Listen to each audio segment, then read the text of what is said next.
గొడవ. ఈ గొడవ అనేది చాలా ఇంట్రెస్టింగ్ గా ఉంటుంది. మన ఇంట్లో అయితే అంత మనం ఇష్టపడం. మన ఇంట్లో మాత్రం చాలా శాంతియుతంగా మన ఇల్లు గడవాలి. కానీ ఎదురింట్లో ఏదైనా గొడవ అవుతుంది, పక్కింట్లో గొడవ అవుతుందంటే చెవులు, కళ్ళు, ఇంకేమైనా వీలైతే అన్నీను కాన్సన్ట్రేషన్ మొత్తం అక్కడే ఉంటుంది. అసలు ఏం జరుగుతోంది? సో ఈ గొడవని లేకపోతే ఈ ఒకంత గాసిప్స్ ని లేకపోతే అసలు పక్కింట్లో ఏం జరుగుతుందనేది తెలుసుకోవాలన్న క్యూరియాసిటీ చాలా మందిలో ఉంటుంది. ఏం చేస్తుంటారు వీళ్ళు, ఏం చేస్తుంటారు? ఇప్పుడున్న బిజీ లైఫ్ లో మేబీ అదేమైనా తగ్గిందేమో. కానీ ఇదివరకు రోజుల్లో మనం ఈ ఫోన్లు అనేవి లేనప్పుడు ఏదో ఒక వ్యాపకం రూపంలో ఇది బాగా అలవాటైన పరిస్థితి. అయితే ఇదే కాన్సెప్ట్ ని బేస్ చేసుకుని ఒకంత గేములని, ఆటలని, పాటలని అని యాడ్ చేసుకుని బిగ్ బాస్ అనే ఒక షో ఉంది. అది మళ్ళీ స్టార్ట్ అయింది. సీజన్ 8. ఎంతమంది ఏం మాట్లాడినా, మీలాంటి సోషల్ యాక్టివిస్టులు ఎంతమంది దాన్ని వ్యతిరేకించినా, ఖండించినా దాని పని అది చేసుకుంటూ పోతుంది. ఎలా చూస్తారు? మళ్ళీ స్టార్ట్ అయింది. 88 కూడా అయ్యేలాగుంది. మళ్ళీ స్టార్ట్ అయింది. చెప్పండి, what is your analysis on this? నేను డే 1 నుంచి బిగ్ బాస్ సీజన్ 1 స్టార్ట్ అయినప్పటి నుంచి నేను వ్యతిరేకిస్తూనే ఉన్నా. అసలు దీనిలో ఇంకా రెండో మాట లేదు. పైగా అసలు బిగ్ బాస్ హౌస్ వల్ల ఆ బిగ్ బాస్ ప్రతి కార్యక్రమానికి ఏదో ఒక ఏమంటాం దాన్ని, ఒక సమాజానికి పనికొచ్చేదో, మానసిక ఉల్లాసాన్ని ఇచ్చేదో, లేకపోతే నేర్చుకునేదో, ఇలా రకరకాలుగా ఏదో ప్రయోజనము కోణం ఉండాలి. కానీ ఈ బిగ్ బాస్ వల్ల దాదాపు 80 రోజుల పాటు బాహ్య ప్రపంచంతో సంబంధం లేకుండా ఒక 13 మందిని, 14 మందిని, లేదంటే ఒక 15 మందిని పెట్టేసేసి వాళ్ళల్లో వాళ్ళకి టాస్కులు ఇచ్చేసేసి వాళ్ళల్లో వాళ్ళు గొడవలు పడేటట్లు, అసలు గొడవ పడకపోతే వాళ్ళు ఎలిమినేట్ అవుతారు. సరిగా గొడవ పడటం రాకపోయినా ఎలిమినేట్ అవుతారు. గొడవ పడడంలో క్వాలిటీ కాదు, అసలు అక్కడ క్వాలిటీ చూడరు. ఎంత ఎక్కువ గొడవ పడితే. అవును, కానీ ఆ గొడవని జడ్జ్ చేస్తారు కదా మేడం. అదే నేను అనేది, ఆ జడ్జిమెంట్ కి క్వాలిటీ ఉండాలి కదా. క్వాలిటీ మీన్స్ అక్కడ ఏంటంటే అసలు మొత్తంగానే అది ఒక భ్రష్టు పట్టిపోయిన ఒక కాన్సెప్ట్. ఇప్పుడు మామూలుగా పాత రోజుల్లో ఒక సామెత ఉండేది, ఇడిసేసినోడు పేకాడుతుంటే అంతకంటే ఇడిసేసినోడు వచ్చి పేక ముక్కలు కలిపాడని.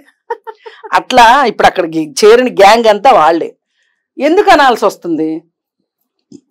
ప్రతి సీజన్లో నుంచి బయటికి వచ్చిన తర్వాత కనీసం ఒక 2-3 ఏదో ఒక సీరియస్ క్రైమ్లోనో లేకపోతే చిన్న క్రైమ్లోనో సమాజం దృష్టిని ఆకర్షిస్తున్న వాళ్ళు ఉన్నారు. మీరు గమనించారో లేదు? ఫర్ ఎగ్జాంపుల్ సిప్లిగంజ్ ఉన్నాడు, పబ్ లో గొడవ పడ్డాడు. సాధారణమే కదా అది. అవునండి, పర్సనల్ ఇష్యూ కదా అది. Personal ego clashes. ఇప్పుడు ఆయన అక్కడ విన్నర్ అయ్యాడు, బిగ్ బాస్ విన్నర్ అయ్యాడు. బయటకు వచ్చిన తర్వాత కూడా నేను విన్నర్ని అంటే ఎవరు ఒప్పుకుంటారు? అలాగే డ్రగ్స్ ఇష్యూలో దొరికిన వాళ్ళిద్దరు ఉన్నారు. ఇలా నేను ఇప్పటికిప్పుడు మీకు చెప్పాలంటే చెప్పలేకపోవచ్చు. కానీ ఇలా ఎందుకు జరుగుతుంది అంటే ఒక 80 రోజుల పాటు బయట ప్రపంచంతో సంబంధం లేకుండా అక్కడే ఉంచితే వాళ్ళ మానసికమైన ఇబ్బందులు, వాళ్ళకి మానసిక పరిస్థితులు వచ్చే మార్పులు ఉంటాయి. చూసారా? కొంతమంది పాపం చాలా అమాయకంగా ఒక సైంటిస్ట్ వెళ్ళాడు ఆ మధ్య. సైంటిఫిక్ టెంపర్ని నేను ఒక పెద్ద హేతువాది నేను ఒక ఆయన వెళ్ళాడు, వెళ్ళి మధ్యలోనే వచ్చేసాడు. అట్లా ఆయన ఏమనుకుని వెళ్ళుండొచ్చు, నేను 90 రోజుల పాటు నాకు దొరుకుతారు పిచ్చోళ్ళలాగా వీళ్ళందరినీ నేను హేతువాదులు చేద్దామని వెళ్ళుంటాడు. ఆయన బయటకు వచ్చేసాడు. అలా ఇప్పుడు ఇలా ఉంటాయి. అందుకని ఆ బిగ్ బాస్ లక్ష్యాలు ఏవో ఉన్నాయి అనుకుని లక్ష్యాలు ఉన్న వాళ్ళు వెళ్ళి అమాయకులై తిరిగి వచ్చిన వాళ్ళు ఉన్నారు. అలాగే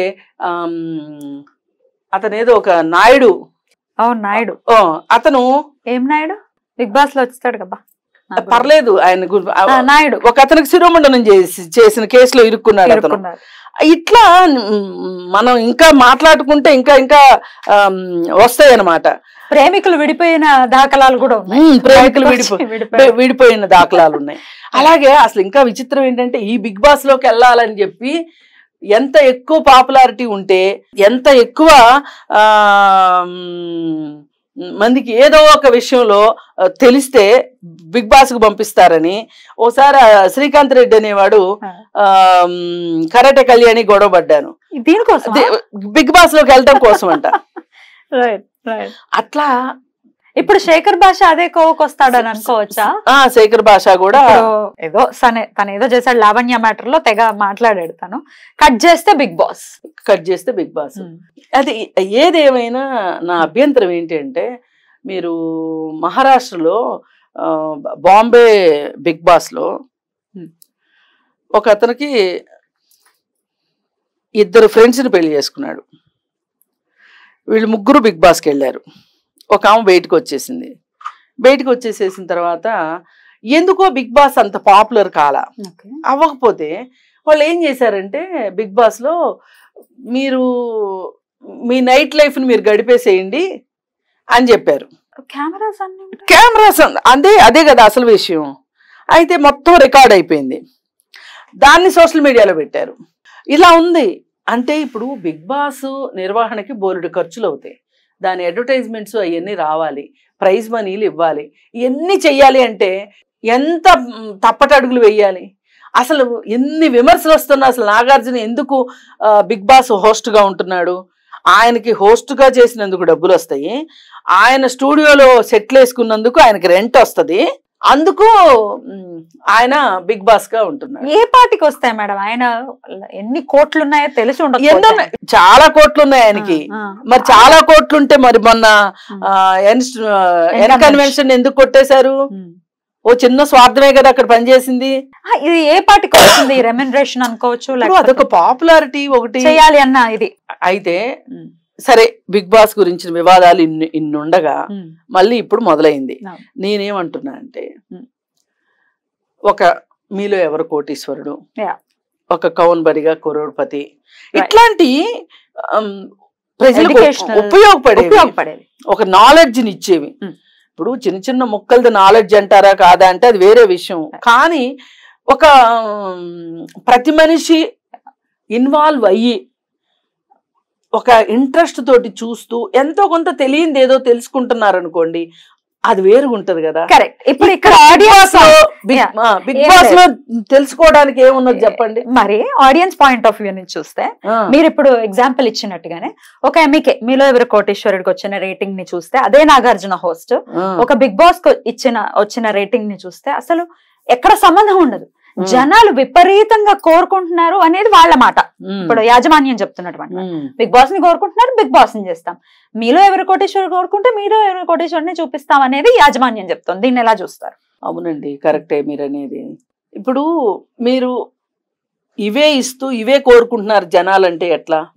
మార్పు తీసుకురావచ్చు కదా. ఇప్పుడు జబర్దస్త్ గురించి మాట్లాడుతున్నాం, అది వెకిలిగా ఉంది, ట్రాన్స్జెండర్స్ ని బాధ పెట్టేలాగా ఉంది. పైగా దానిలో వేస్తున్న ద్వంద్వార్థపు మాటలు, ఆ జోకులు చాలా మురికిగా ఉంటున్నాయి. పైగా ఎంతసేపు ఒక భర్త భార్యను కొట్టడమో, భార్య భర్తను కొట్టడమో ఆ విధంగా ఉంది, బాగలేదు అని చెప్తున్నాం. అయినా అదే వస్తుంది. మరి రియాలిటీ షోస్ పేరుతోటి వచ్చే షోస్ చాలా చెత్తగా ఉంటున్నాయి. ఇప్పుడు ఈ మధ్య కిరాక్ బాయ్స్, కిలాడి గర్ల్స్ అని చెప్పి ఒక ప్రోగ్రాం వచ్చింది. ఇవన్నీ కూడా ప్రజల మనసుల్లో ఏ విధమైన ఇంపాక్ట్ చూపిస్తాయి. పైగా ఇంకొక బాధ ఏంటి అంటే, ఇవాళ ఒక సినిమా రిలీజ్ అయింది అనుకోండి, దానికి సినిమా బాగలేదు అనుకోండి, సెన్సార్ సర్టిఫికెట్ ఇవ్వదు. అథవా ఇస్తే కూడా ఏ సర్టిఫికెట్ ఇచ్చింది అనుకోండి, 18 years లోపు పిల్లలకి టికెట్లు ఇవ్వము అంటారు. అంటే ఒక రకంగా పెద్దవాళ్ళ సినిమా పెద్దవాళ్లే చూసేటట్లుగా ఒక ఏర్పాటు జరిగింది, సంతోషం. కానీ ఆ తర్వాత వచ్చిన మార్పు ఏంటి? ఇప్పుడు ఓటీటీలు వచ్చేసినాయి. ఇంకేముంది ఇక్కడ? అన్ని ఇంట్లోకి వస్తున్నాయి. అన్ని ఇంట్లోకే కాదు, ఫోన్లోకి కూడా వచ్చేస్తున్నాయి. ఈ రియాలిటీ షోస్ కూడా అంతే కదా, నట్టింట్లోకి వచ్చేస్తున్నాయి. ఇప్పుడు చాలా మంది ఇళ్లలో పరిస్థితి ఏంటి అంటే, చాలా దిగువ మధ్య తరగతి వాళ్ళు కూడా ఇవాళ టీవీని అఫోర్డ్ చేయగలుగుతున్నారు. ఒకప్పుడు ఊరు మొత్తానికి ఒక 10 టీవీలు ఉంటే చాలా ఎక్కువ, పిల్లలందరూ దూరదర్శన్ ఒకటే వచ్చేది, టీవీ ఉన్నోళ్ళ ఇంటికి వెళ్ళి టీవీ చూసేవాళ్ళు. ఇప్పుడు అట్లా కాదు కదా. మన వాచ్మెన్లు ఉంటారు, మన అపార్ట్మెంట్లో వాచ్మెన్ ఇంట్లో టీవీ ఉంటుంది. వాళ్ళు ఉండేది ఒక రూమ్లో, అదే వంటగది, అదే బెడ్రూము, అదే చదువుకునే రూము, అదే టీవీ రూము, అన్నీ అదే కదా. ఇప్పుడు చచ్చినట్టు పిల్లలు చిన్నోళ్ళైనా పెద్దోళ్ళైనా ఒక ప్రోగ్రామ్ చూస్తున్నారంటే అందరూ కలిసి చూడాల్సిందే. మధ్యతరగతి కుటుంబాల్లో కూడా అంతే కావచ్చు, కాకపోతే అందరూ కలిసి హాల్లో కూర్చొని చూస్తారు, ఇక్కడేమో అన్ని కలిపి ఒకటే దాంట్లో చూస్తారు. అయితే ఈ ఇంపాక్ట్ ఎంత పడుతుంది పిల్లల మీద? మనం పిల్లల గురించి కదా ఆలోచించాలి. నేను ఎప్పుడైనా మాట్లాడేది స్త్రీలు పిల్లల గురించే నేను మాట్లాడతా. ఈ పిల్లల పరిస్థితి ఏంటి అసలు? ఎంత క్రైమ్ ఓటీటీల్లో, ఎంత క్రైమ్ వెబ్ సిరీస్లో, అసలు వాటికి సెన్సారే లేదు, ఒక నియంత్రణ లేదు. ఈ టీవీ షోస్ విషయంలో కూడా నియంత్రణ లేదు. అందుకోసము ఈ బిగ్ బాస్ అనేది 80 days మీరు పైగా అక్కడ పెడుతున్న టాస్క్లు ఏవైతే ఉన్నాయో అవి చాలా వెకిలిగా ఉంటున్నాయి. వాళ్ళు వేసుకుంటున్న బట్టలు, వాళ్ళు ఆడుతున్న ఆటలు ఇవి. ఇప్పుడు మహారాష్ట్ర విషయం మేము చెప్పాను కదా, అది ఎందుకు చేశారు ఆ పని అంటే బిగ్ బాస్ ఓనర్సే చేశారు. ఇది ఎందుకు చేశారు అంటే బిగ్ బాస్ ఎక్కువ మంది చూడట్లేదంట. అది చూపించటం కోసం అది బయటకు వచ్చింది. అందుకని మనం మామూలుగా మన దేశంలో వాళ్ళందరూ ఏం చెప్తారు, అసలు మనది చాలా గొప్ప నాగరికత, గొప్ప సంస్కృతి, అసలు పాశ్చాత్య సంస్కృతి మనం దిగుమతి చేసుకోకూడదు, అది ఇదని అంటాం. అలా అనేవాళ్ళవి. ఇది అసలు యాక్చువల్గా మొదలైంది నాకు గుర్తున్నంత వరకు యూకేలో, వేరే కంట్రీ, బిగ్ బ్రదర్ పేరుతో వచ్చింది. మనం ఎందుకు దిగుమతి చేసుకోవాలి?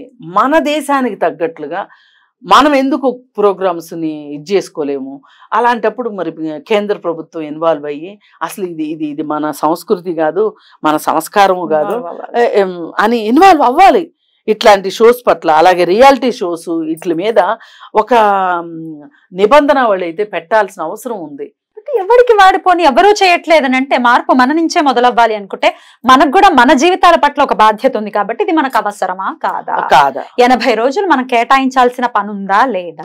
మన ఫోన్ లో మనం వాళ్లకు ఓట్లేస్తే మనకు వచ్చేది ఏంటి అనేది మనకి. అసలు న్యూస్ ఎంతమంది చూస్తున్నారు చెప్పండి? న్యూస్ చూడడం మానేశారు. న్యూస్ చూడడం అనేది అదేదో ఒక వెనకబడిన తనం అనుకుంటున్నారు. న్యూస్ పేపర్ చదవటం ఒక వెనకబడిన తనం.